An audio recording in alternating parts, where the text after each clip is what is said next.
So today's Blindside is a short film by The Equalogist. It's about cultural norms and some might say double standards when it comes to workplace clothing worn by women and men. For the uninitiated, amongst many other things, The Equalogist curates a free monthly newsletter highlighting campaigns, articles, websites and videos of relevance to anyone interested in championing the rights of boys and men. So enjoy the show and then don't forget to follow the links to find out more and sign up for The Equalogist's monthly newsletter. De-sexualising the workplace. Women want gender equality and can often do just as good a job as a man and often wear the same clothing to do that job. But quite often they don't. Quite often they sexualise themselves. Women are self-sexualising to gain power over men while denying it and claiming that men are objectifying women. When men want to be taken seriously, they wear a modest uniform of a dark suit, for instance. If a man doesn't wear that modest uniform, he's often criticised for doing so.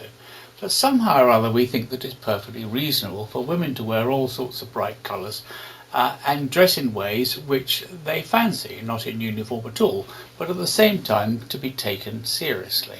How does it come about that this situation arises? Let's look back at the evolution of the human race. Humans have evolved in ways which ensured their procreation. Having healthy babies is the only way that any species succeeds. The difference is that human babies are born premature. Humans evolved to have big brains and also to stand upright. So a fully mature fetus cannot be born. Unlike nearly all other animals, humans require years of nurturing. This creates dependent mothers. During late pregnancy and while breastfeeding a small infant, human mothers are highly vulnerable. They need a secure source of food and protection. They need a close pair bond with the child's father. To secure the protection and food she needs, women are instinctively attractive to men who are tall and strong, have resources, have status, and can look after them. Men want to secure their inheritance too, but they look for something different. They'll be looking for a woman who is healthy and fertile. They're naturally attracted to younger women who can bear and nurture healthy children. Women go through changes at puberty which indicates to the males that they are healthy and fertile. She develops curves, for instance wider hips and firm breasts, has lustrous hair and smooth skin relative to a man, for instance. So if men did not find healthy, fertile women attractive, the human race would have died out years ago. So ridiculing men for finding women's bodies attractive is totally unreasonable. But as humans evolved, we still maintain subconscious elements of our earlier ancestors as instincts, natural effects, not learned or consciously decided. For instance, if a girl is attracted to a tall boy, she doesn't know why, it just happens to her. Conversely, if a boy is attracted to a girl's breasts, he doesn't know why, it just happens to him. There's no point in complaining about these things. So consequently, if a woman is sexualizing, what she does is try to look like the 18-year-old young woman that she knows most men fancy. So if a woman is doing any of the following, she is self-sexualizing. Let's first look at hair and makeup. An 18-year-old's hair is lustrous, shiny and maybe wavy. An older woman's hair is more dull or thin or flat or frizzy or something like that. So if a woman is doing her hair, she is self-sexualizing. Hair that moves is attractive. It's deep in the DNA. We like a lion's mane, a long-haired cat's. There's no point in pretending that it's not sexualized. Makeup is an attempt to look younger and more attractive. Young people have larger eyes relative to their whole face. Eyeliner makes eyes look bigger, and so the wearer looks younger. It's done deliberately. When a female is sexually excited, her lips redden, her face blushes.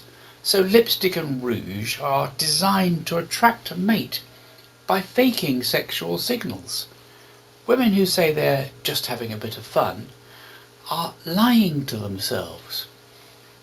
Young people have smooth skin with a stretched appearance. Older people get wrinkles. If you hide these signs, you are pretending. And then we look at sexualized clothing. Practical clothes don't fall about. When women do these serious jobs like medic or police, for instance, they wear clothes which are practical and very similar to men's. So like flowing hair, flowing skirts are sexual signalling. Men find them attractive.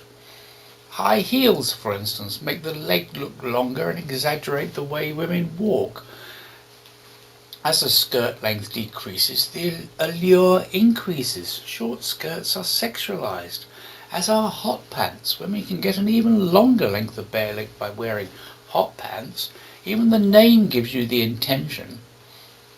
And don't believe them if they say their see-through clothing is just the way to stay cool. Off-the-shoulder clothes give the impression the woman is in the process of taking her clothes off. It's a deliberate sexualization. One UK MP even thought that this was a reasonable thing to wear in the House of Commons.